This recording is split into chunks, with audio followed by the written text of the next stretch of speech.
Yeah. I don't understand, man, because I thought we were gonna like talk about bad things Bad things. in the We closet. yeah. I thought we did that the other day with the getting sued stuff. Oh, we did, but this is better. This is not quite that bad.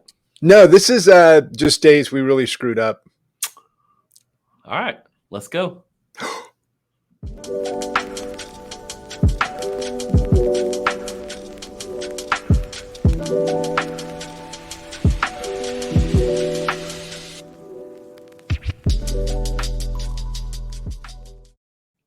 You talk about a cold open. That one was ice cold. Oh my god, it's like it's not very good.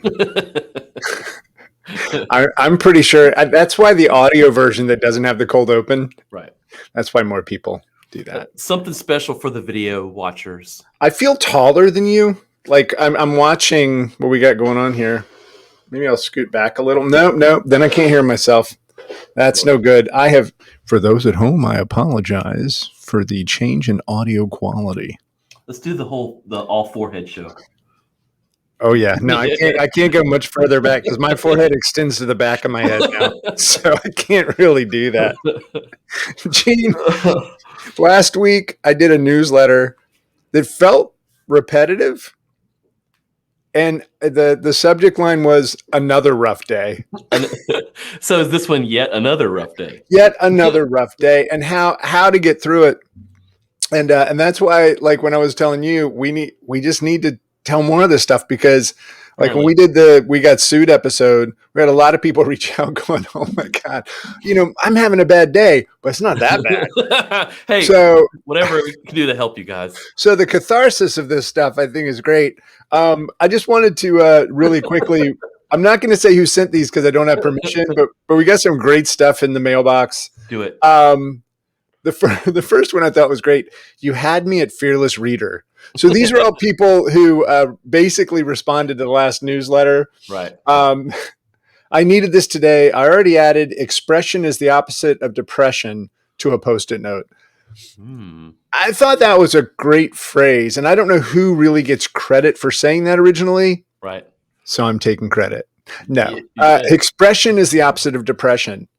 Whoa, okay. Yeah. So you know what? Thanks, Madonna. Express yourself. This 80s reference brought to you by Twix. Okay. The newsletter topics in recent weeks have assured me that I'm not alone. We're all in the midst of these industry-wide challenges. Yes. There you go. You're not alone. And then my absolute favorite. We're all fucking up here. We are. My absolute favorite. My COO and I just forwarded this to each other at the same time. Wow. That's uncanny. So there you go. That's kind of fun. That's good. Hey, thanks for sending those in. And, if you're listening to the podcast, you got a question you want to ask, or if you're reading the newsletter, which you should be. Or you want to vent? There you go. Or maybe, hey, join and get in the Slack channels. Any of that stuff. I'm already selling stuff, Gene. You can't stop.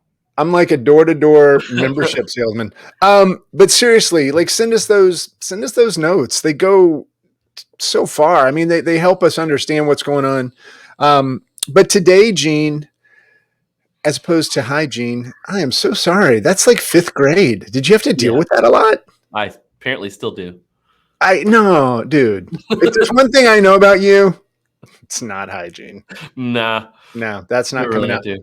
But I thought, hey, let's just talk about really shitty days we had that didn't involve the law.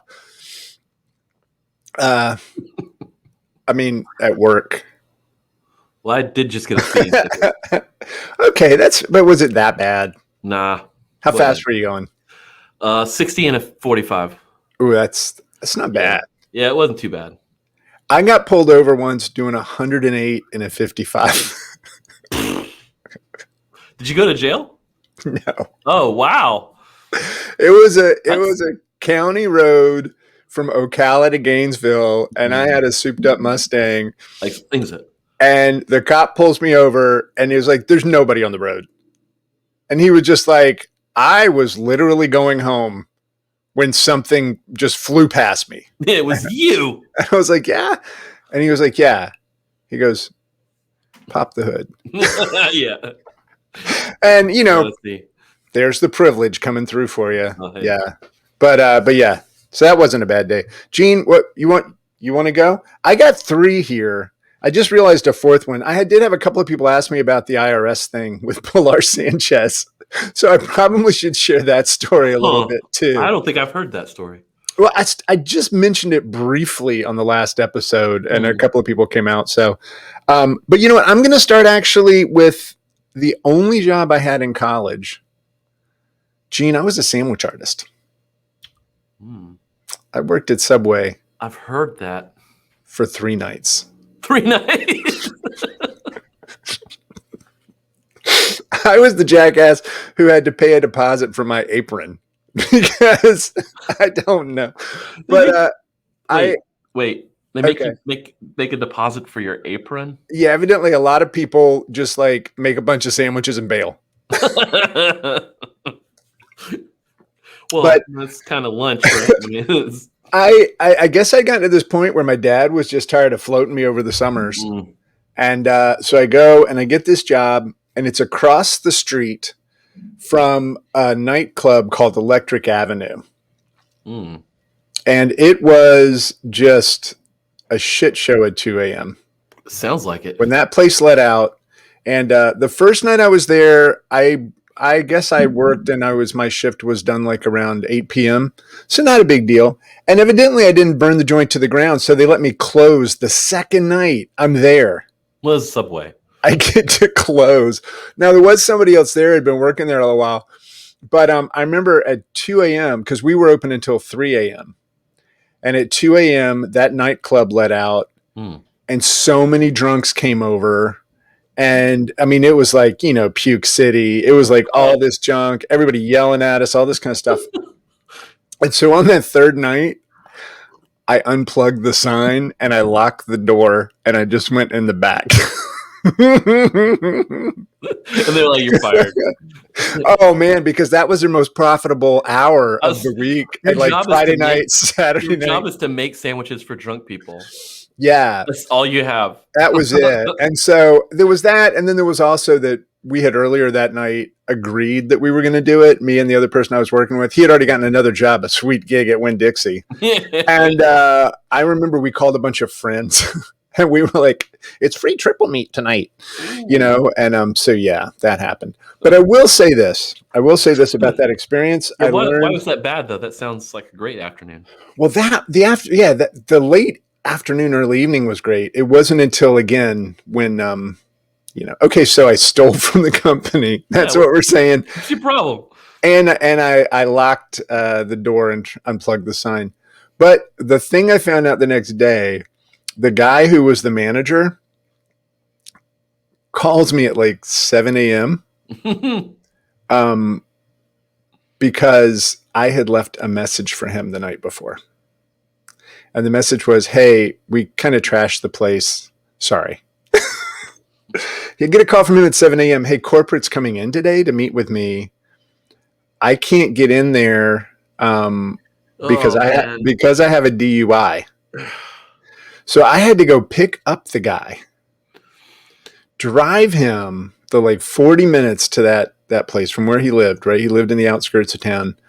And then I just started cleaning like a mofo, like trying to get the joint back to a place so he wouldn't lose his job. And I think that was the first time I realized that every time I do something stupid, it's going to impact another human. I don't think I ever realized that before. You realize your actions have consequences. Thanks, Dad. And that was the worst day of your life. No, it wasn't the worst day of my life. It was just a rough time. But I remember he did not lose his job. I remember that. Well, it is Subway after all. Yeah, but you probably wouldn't have lost your job if you wanted to. I'll tell you what, my dad was so pissed that I wasn't bringing home those sandwiches anymore. That was all he said. He said, so you quit? And I was like, yeah. He goes, what about the sandwiches? I was like, they're still making them. I can't get the sandwiches anymore. Whatever. Funny. Well, I mean, priorities, man. Well, that's a fascinating story. That was the first job young Padawan had after, numerous high school gigs. But what about you? What's a time where you were just like, I have really messed this thing up? Yeah. So, wow. About 8 years ago, I think. Okay. I don't know. It shit all blends together. But I was sort of like doing way too much, right? Like I was running. But period three had been going for 10 years, 9 or 10 years. So I'm cocky about that. And then like I had been doing events for 4 or 5 years, and those were doing pretty well. I was cocky You about were that. crushing on the events, man. We were the first. It's not really a franchise, but sort of pseudo franchise thing of Iron Yard, and that was the first class had gone, and that was doing well. We started the co-work, and it was doing okay. So I was doing a lot of shit, In the but old not days of fishing, we'd have called that porcupining. porcupining, You just had as many lines out as you could get out there, man. something like Something's that. going to hit. Yeah. So, but at the same time, the same team that I'd been working with was working at period three, and we'd gotten involved in a project. It was probably beyond the scope of what we could pull off. As sometimes things tend to go, but I just kind of took my eye off the wheel, of that one, and let the insane people run the asylum on that project. And the client wasn't a great client. The team was kind of crazy. So that was a bad mixture, and they wound up like taking a bunch of money and not doing any work for the most part. And then it got to the point where is this really no way to catch up? Is this too long of like not enough shit being done? And we'd spent the money, and the client was like, well, I'll just take the money back. And, it was like, well, they've spent it. No, you won't. Yeah. And so that was a bad day in terms of dealing with that client. Me, because, I still owned the business. So I was still liable and responsible. Mhm. And this client called me out on my liability. Publicly? No, but very angrily. And just dealing with that, the things that were said, basically we were out of business at that point, and it was kind of like just making a decision on how to go down. And that was a bad day. So I'm gonna tell you what I think you did wrong. Go for it. You were keeping your eye on the wheel. Your hands on the wheel. Yeah. And your hand on the ball. So just to say, the second you took your eye off the wheel, you should put your hands on it. Yeah, Just trying to understand a lot more about what was happening over there. And you have some good insight. But it's funny that that moment, while it was a very bad day, I mean, I'm not going to share the things that she said. I mean, it was very mean. Oh, come on, just say something. Just one of them. Just one of them. But just one. Come on, Gene. No. Come on, get our numbers up. Get our numbers up, Gene. But it affected me like psychologically, like it was a definite failure moment, So you were like, so what did you change? Well, the first step was, sort of coming to terms with like, okay, well, like everything, like period three of this company as it existed is done. Like, just realizing that, confronting the team and letting them know that, this shit has changed, whatever. The client basically telling us that, but deciding that, there's one way to do this where we just like, fuck the world and just blow it up and we hide from everyone, or it's face your problems and learn from them. And that's the path we chose. And I wound up, I think we talked about this. I wound up doing a bunch of work to sort of work off the liability. Oh yeah, project. You worked it up. And that was me personally doing that, but like doing it the right way. Now looking back at it, I think I learned probably more in that instance about myself and the business than I did before that. And it wouldn't have happened had I not screwed up so bad or not paid attention or took my eyes off the wheel. Would you say the option you had was to unplug the sign and hide in the back? Yes. Yeah. And I thought about it. I That didn't struggled with work it. out. That I didn't work struggled out. with it. I could have done that. I had a career as a sandwich artist, Gene, You did a and I long, flushed it storied down career. the yard after I took my eye off the wheel. Okay.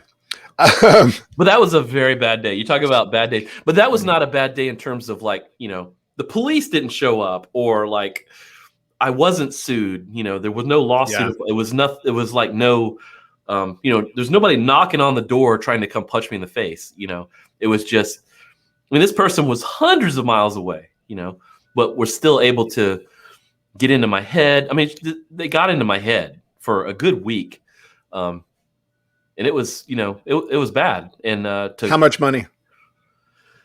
I don't even remember. Oh, come on. I honestly don't because it was very, it's very much tied up into a bunch of stuff. We wound up working off about $45,000. Okay. But it was more, but through negotiations and whatever. It's not your fault. It's not your fault. You kept your ear to the grindstone, and that's what's going to happen. There is a such thing as a forensic GitHub researcher. You mentioned this. I had never heard this before. Isn't it crazy? It goes in there and verifies if you did or didn't do, and they're totally wrong anyway. Yeah, it's like, that's not how commits work, but whatever, dude, Yeah. Anyway. So, so I didn't mention the Pilar Sanchez one before with the IRS. Right. The IRS coming in to Engine. I didn't mention this one. No, I've never heard that story. All right. So we had been working really hard with one of our clients. Big bank, rhymes with race. You've probably heard of them. So anyway, it's you got it.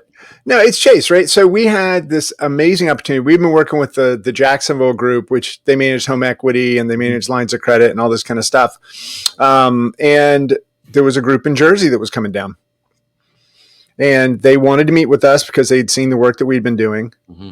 And I was, really on point to make sure that we did everything we could to look just solid. Now, the thing was, we had 1,000 square foot office with an open floor plan in a pretty nice part of town. But it was obvious when you walked in. I mean, it smelled like dudes. It was like, this is not a place of business. This is where some guys go to make sure that they can pay their rent. Right. And then so we clean it up and all this kind of stuff. Yeah, you have, man. And so we go in there and we're sitting around this table. We've got the people from Chasen, from Jersey, the Jacksonville folks, way too many people for this little IKEA table. And we're sitting there and we're talking. They're saying about the things that they're impressed with and how they want to work together. And there's a $200,000 project on the line, a usability project. And we've been doing some usability work for them. And that was part of what we were going to get brought up to do.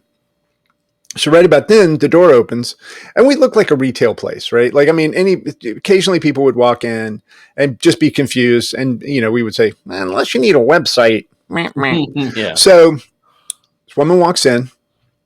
She's probably about 5'3", has a determined look in her eye and says, can I talk to the owner?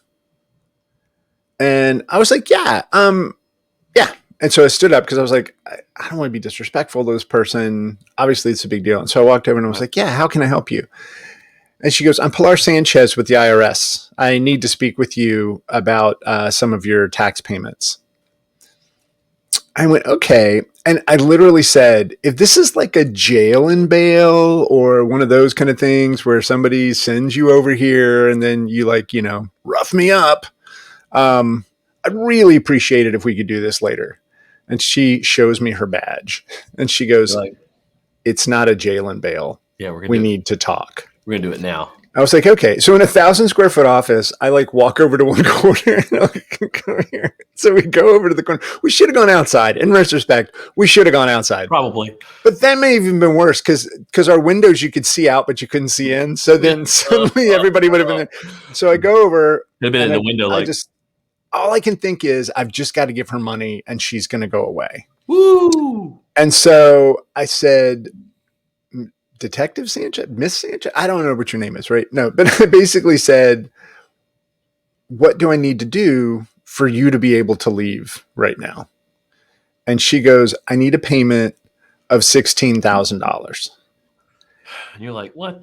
And I said, we owe you $16,000. And she's like, no, No, you owe me. you owe about $40,000. This would be a good faith payment that I would be able to go and we could schedule a meeting later. And so I just opened the checkbook, which was sitting there, and I wrote a check for $16,000 and I handed it to her. And I had no idea if we had that money in the bank or not. No idea. Right. So go back, sit down. It is obvious that this has spooked the crap out of Chase because they think now that we've got tax problems and all this kind of stuff. Like, so we lost that project. We did get other projects later, and maybe we ended up like recovering. But man, at that moment, a $200,000 usability project where you hand over a report after traveling around the country to not the best places in the world, places that basically replicate America. Okay, so that's where you're going. But I remember it ended up, we had hired a controller who had been kind of a friend from other places, and they had not changed payroll. Like when people started getting paid more or we brought on new people, they never changed our payroll taxes for 2 years. Yeah. But the thing was, Pilar Sanchez ended up being an awesome human.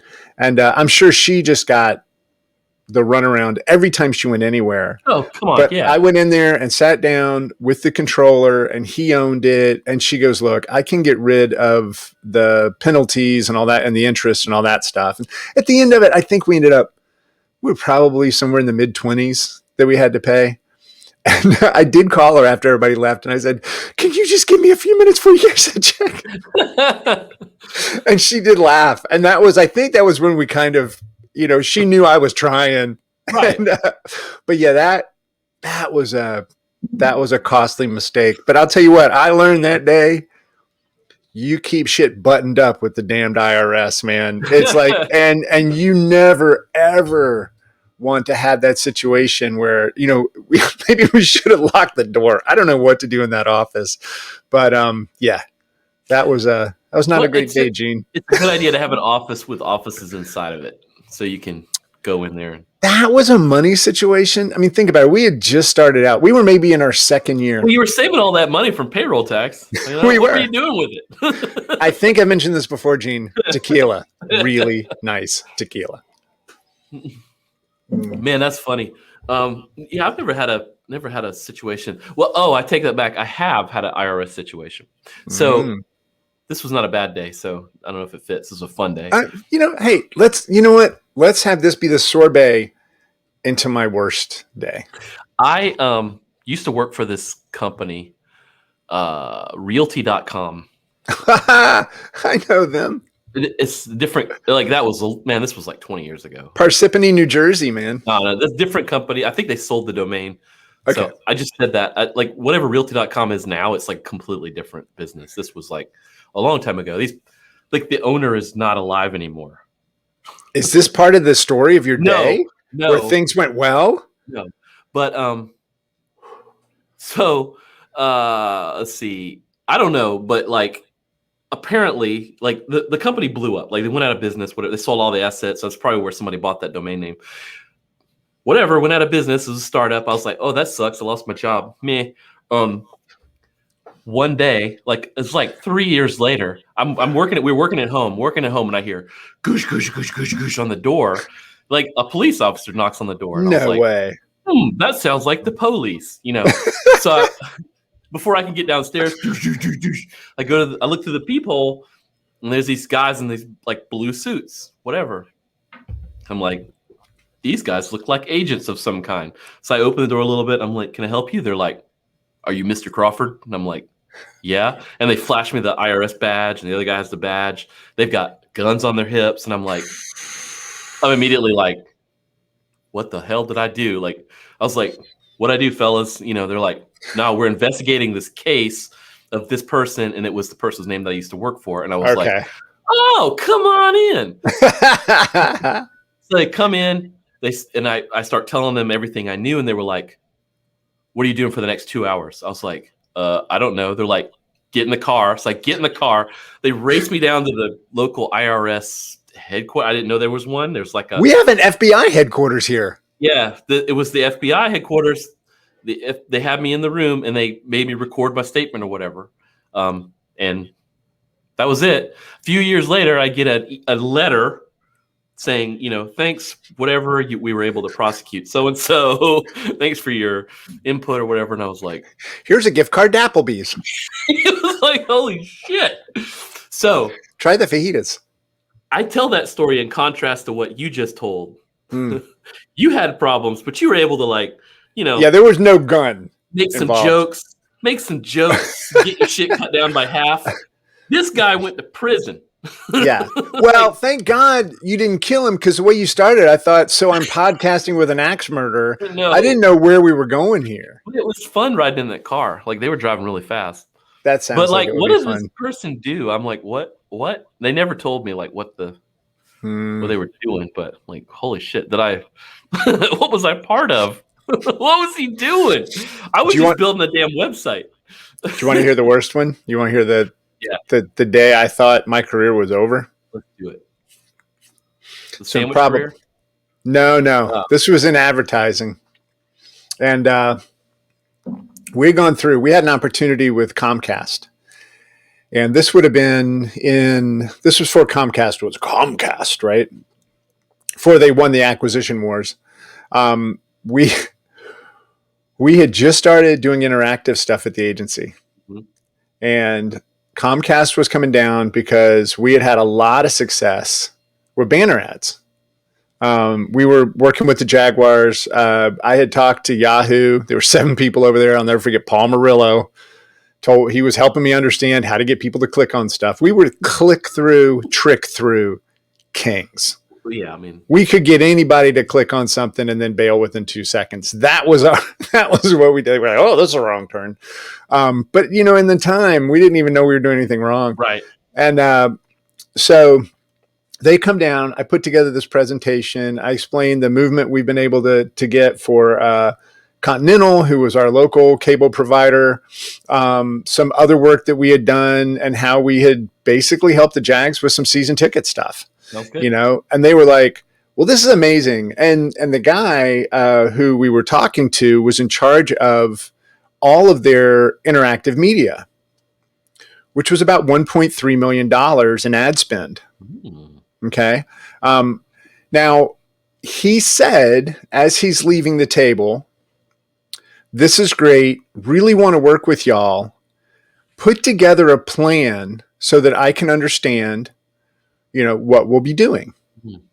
Now, I had already been doing some media director stuff. I had kind of taken that role over. I was kind of head of interactive, head of media. Basically, anybody I complained about how they did their job, my boss, Melanie, would basically say, okay, then you do it. And I'd be like, okay, well, I will. And then I would. And then suddenly I've got like all this responsibility, and I'm like 26 years old. Yeah. I don't know how old I was. But anyway, so I was probably 28, but I sit down, and this guy was going on vacation for 2 weeks. He said, when I get back, I'll give you a call. So he's gone, and I start just researching all of the different media outlets, right? Mm-hmm. Pointcast was a thing at the time. I don't know if you remember this, but basically it was like your screensaver would suddenly be the news. This was big stuff. I remember that. I think I had that installed. Yeah. Yeah, we all did, man. Pointcast. But so I'm calling them. I'm calling Yahoo. I'm calling all of the just huge consumer facing. Mm-hmm. I'm calling DoubleClick. I'm calling the networks. I'm doing all this kind of stuff. And I spent a week, and suddenly I'm getting stuff sent to me, like swag and all this kind of stuff. People realize that trying to win your account. They know it's a I think it was actually bigger than 1.3. But it was definitely in that range. It could have been higher, but I just remember I probably tried to make it lower over my lifetime so it doesn't feel so horrible. But I remember just getting all this stuff and people calling me and people asking, so what's going on with, this? I'm like, well, we're just putting together the plan. When he gets back in town, we're going to review it and I'll let you know, and all this kind of stuff. So I get this plan together. I have literally put in a couple of 50-hour weeks. I am like wanting to impress this guy so much. And my boss is so happy with me because we got this in, and you get a good percentage of that ad spend. Plus, Oh, we'd yeah. get the creative, we'd get all the stuff. I mean, banner ads aren't exactly like everything, but it's something, right? So we go through, and this does feel like a crack in the door to getting more of this big national interactive media. So the guy, I come back on Monday morning that he's supposed to be there, and there's a voicemail that evidently came in over the weekend. And it's from him. And it's just 6 words. What the fuck did you do? 6. Wow. What the fuck did you do? And he hung up. What? Evidently, every single outlet that I called, everybody that I talked to, called him and said, we have contracts. What? What are you doing? Like and then the people they had been working with found out that I was calling these people saying that we had gotten the project, which I don't know if I ever said we got the account, but that doesn't matter, right? So I'm sitting there and I'm just going, what? In my head, I don't know what's happened here. I'm nervous. I'm sweating. My stomach is tied up in knots. I call him. Yeah. And I say, hey, I'm just, he took the call. I'm like, hey, I'm not sure I understand. I said, we never gave you the account. I never told you could act on my behalf. I don't know if this is immaturity or stupidity, but we're done. And he hung up. Whoa. I was like, all right, I got to go tell my boss. I got to go tell Melanie that I just lost this thing that I brought in. Right. No, it doesn't work that way. I am just one tiny little piece of this organization that got the opportunity to even sit at that table. So I remember walking down the hallway, a total Hitchcock moment, everything stretching out. But the difference is I want it to take forever. Yeah. I don't want to get to the end. And I walk in and she's on the phone. With the guy. As far as I know. Could be. And this is the look I get. Oh, no. And so she hangs up. Oh. And I just looked at her. I said, I don't know what happened. I misunderstood when he left and he said, put this together. How could I put this together without? And she just looked at me and she goes, stop. You screwed the fucking pooch. Get out of my office. Ooh. Close the door. And so I did. And I remember I went back and I sat down. I'm done. And that week, I just kept the lowest of low profiles. I called a majority of those media outlets to apologize and say that I had overstepped and I didn't realize it. And then it was a mistake. And I really appreciate it. And I would send them back all the swag if they wanted. Like, I didn't care, man. I just wanted everything to be okay.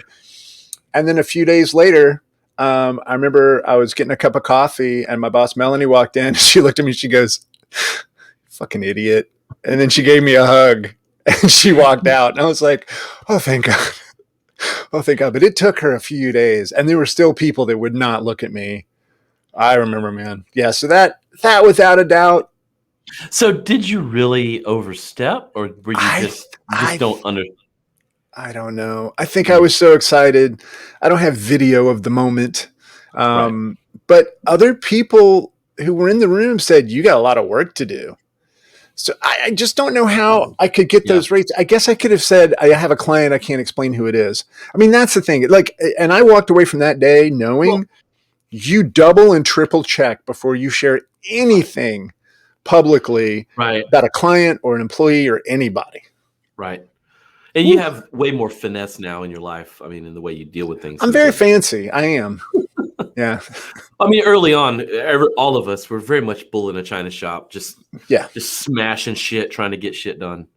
you don't think about it, right? I mean, I just remember he Like, said I'm here on a mission. What's your problem? those 7 figures. It's like when he said it, it was like a cartoon of that amount of money coming out of his mouth, and everybody in the room on my side of the table going, "Oh!" We just Like, couldn't go believe it. crush it, dude. We thought We're maybe like, they got got a few $100,000, but yeah. it. Well, you were earnest in your effort, though, right? It wasn't like, I mean, Oh so man, you know, I think I was super sincere in everything that I did. I'm sure I was cocky as hell walking out of that room, but never intended to screw up anything for anybody, even the other company that had it. And definitely not the person I love the most, who was my boss, Melanie. What I don't understand is the fact that a search engine could do some unscrupulous stuff. I don't believe you at all. Oh man, come on now, Comcast. You mean They're the biggest of the bigs. Come on now. No, that was crazy. We did keep working with them though. We did keep working with them. Yeah, those providers hosted you, man. Yeah. They were just like, we got contracts. You're like, how the hell do you have a contract? They're just full of shit. Yeah, it could be. It could be. They were just going after regardless. that money. Oh my God. But you know what? Gene? It's gonna bring me to the hot take of the day here. Let's go, man. Let's do it. For the hot take. Let's do it. This was in the newsletter, and I realized in this business, when you're running a digital shop, when you're working at a digital shop, whatever, you only lose when you quit trying. Because you just keep going. That's the thing. It's like, unless you end up in jail, like your friend from realty.com, right? And even then, he is not my friend. Oh, come on. Y'all were palsy. That time when you didn't kill him, I think y'all bonded. But even if you're in jail, I know people who've been in jail. Okay, whatever. But they kept working somehow. I don't get it. So it's like, I know people who lost everything, but started working on a computer in the library to build the stuff they were building. We only lose when we quit. Yeah, man. It's like, if you had enough and you got to move on to something else, that's great. But if you love what you're doing and you had a series of unfortunate incidents that have knocked you to the curb, catch your breath, stand up, and just keep going. Get to work. Man, I love it. I love the resiliency. That's the hot take, baby. Man, it's a good one. All right, man. Gene, I got work to do. Me too. I got pooches to. No. No.